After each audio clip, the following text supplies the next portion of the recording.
¿Cómo le va, amigos y amigas? A continuación les dejo una lista solo de algunos países en donde se exige PCR negativo y en algunos de ellos cuarentena obligatoria al momento de arribar. Comenzamos hablando por Argentina, en donde recordemos desde el 30 de octubre se habilitó el ingreso por turismo de nativos y extranjeros radicados en los países limítrofes.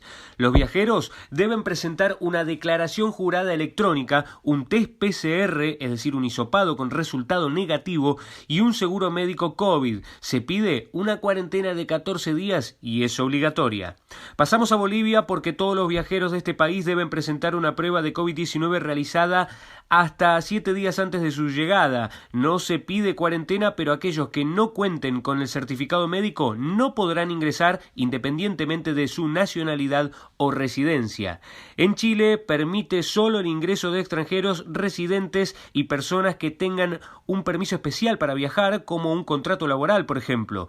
Piden un certificado médico con pruebas PCR de COVID-19 al llegar y quienes no lo tengan deberán aislarse durante 14 días. En Costa Rica autoriza la entrada a viajeros de todos los países, pero piden una prueba de COVID-19 y no hay que hacer cuarentena. Se recomienda un seguro de viajes.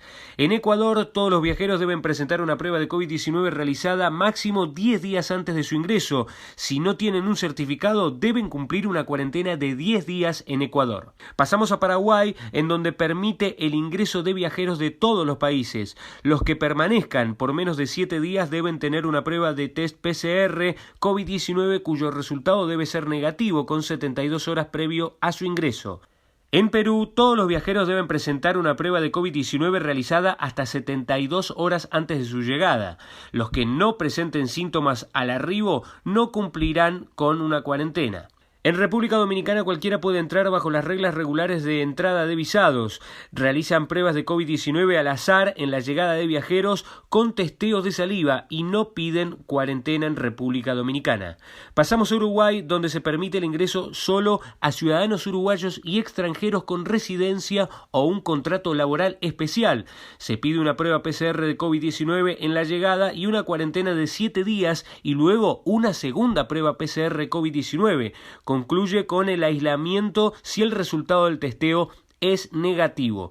En Venezuela se pide una prueba PCR con resultado negativo realizada hasta 48 horas antes de su llegada y en el arribo se realiza otra prueba. Solo deberán hacer cuarentena quienes dan positivo en los testeos en Venezuela. Pasamos a Europa porque en España exigirá a partir del próximo 23 de noviembre a los procedentes de países de riesgo una PCR negativa realizada 72 horas antes de poder entrar. Entre los países que deben arribar con un PCR negativo en España están incluidos 28 países de Europa y 37 del resto del mundo y deberán presentar un formulario de control sanitario y no se pide cuarentena. En Italia, por su parte, permite el ingreso a ciudadanos de todos los países de la Unión Europea, excepto Grecia, Francia, Malta, España, Rumania, Bulgaria, Holanda, Bélgica y el Reino Unido. Piden pruebas de COVID-19 en la llegada y una cuarentena de 14 días a viajeros de alguna de las naciones aprobadas. En Grecia tienen diferentes niveles de requerimientos basados en el país del que se viaja y no hay cuarentenas para los autorizados a ingresar. Croacia, por su parte, recibe turistas de cualquier país con las normas habituales del visado y confirmación del alojamiento ya abonado. Exigen una prueba de COVID-19 y cuarentena a viajeros de naciones que conforman parte de la Unión Europea. Estamos hablando de Croacia. Otro de los países que exigen prueba PCR negativa para ingresar son Francia, Austria, Dinamarca, Noruega, Rusia, Serbia, Angola, Camerún, Nigeria, Egipto, Israel, China, Túnez, Líbano, Emiratos Árabes Unidos, Japón, Singapur, entre otros países que exigen este test negativo de COVID-19 para su ingreso.